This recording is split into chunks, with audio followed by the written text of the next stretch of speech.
Welcome back, everyone, to Saving America's Pets. I'm Holly Sizemore, Chief Mission Officer with Best Friends, and this is Rose, my lovely co-host, who is reminding everyone to hit like and subscribe.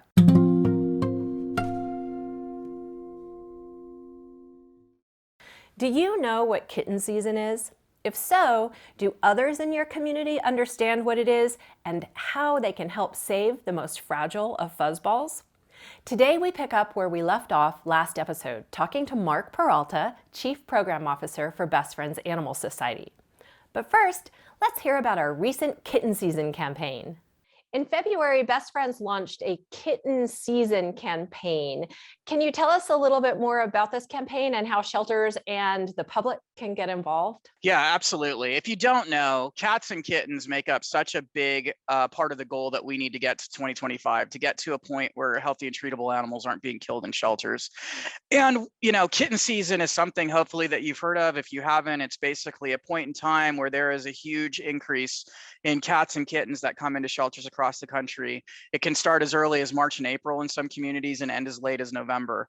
So this campaign is really is part of it is to prep for it. So sometimes when it's July and you're coming, kittens are coming out of your ears, you don't have as much time to actually onboard volunteers. I think the benefit is that volunteers can join and there's kittens right there and they're in the action right away. It's also a good time where maybe you could think about getting supplies.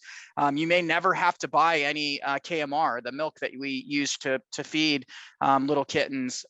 If you actually do an Amazon wish list or do, a kitten shower like you do for the kids and get those supplies ready for the summer, those kind of things, while you're also doing things throughout the year to kind of make sure that you have the staff and the supplies and the abilities to help all the kittens that are going to be coming into your shelter and getting them out, because especially with kittens, if they're just a little too young, you just need a little bit more time with them. So you're going to need those fosters and volunteers. But once we get them to 2 months, they're amongst the mostly highly adoptable animals that we have in animal shelters. So it's just getting them healthy and ready for adoption. Is there a place we can send people to learn more? There is absolutely a place we can send people to learn more. Please just go to bestfriends.org. You'll have great information about all of our campaigns, all of the work that we're doing, and certainly plenty of information about kittens and what to do if you find kittens or want to get involved in a kitten campaign in your community. Great, and we'll put a link in the description to that. If a shelter is feeling overwhelmed and they still want to participate in the Kitten Season campaign, what's 3 things they can do?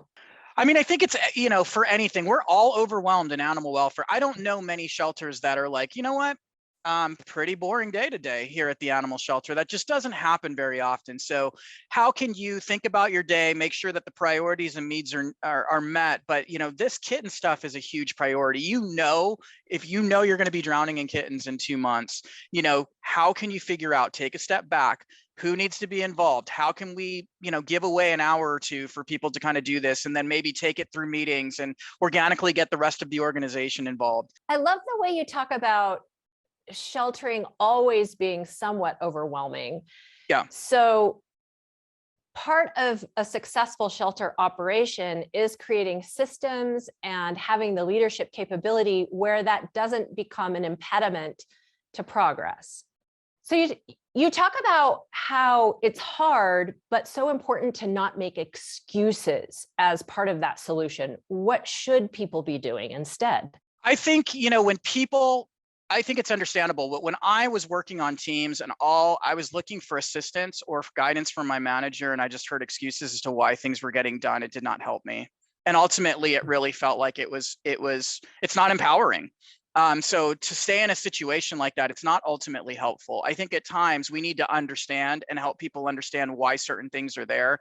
But when we get into making this an impossible task, whether it's I can't do another training or I can't do this campaign because we're ultimately too busy, it's that same thing. It's not being empowered. So I think when you as a leader, at times it's like, what can I actually do, even if it's small things, to start making a difference and taking some action or some ownership over things that are happening?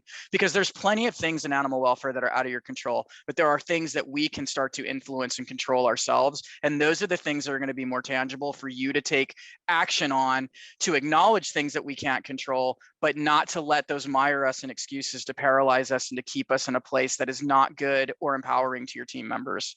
I love that. And I've worked with you for a long time and I see you in action. And a lot of times you frame it up, yes, this is a challenge. And hey, team, how do we solve for this challenge? And who else might we reach out to ask how they could help us solve for the challenge?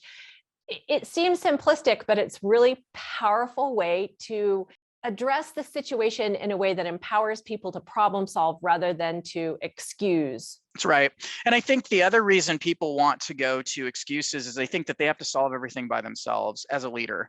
And I think that's also a good leadership tip is you'll have team members share the wealth.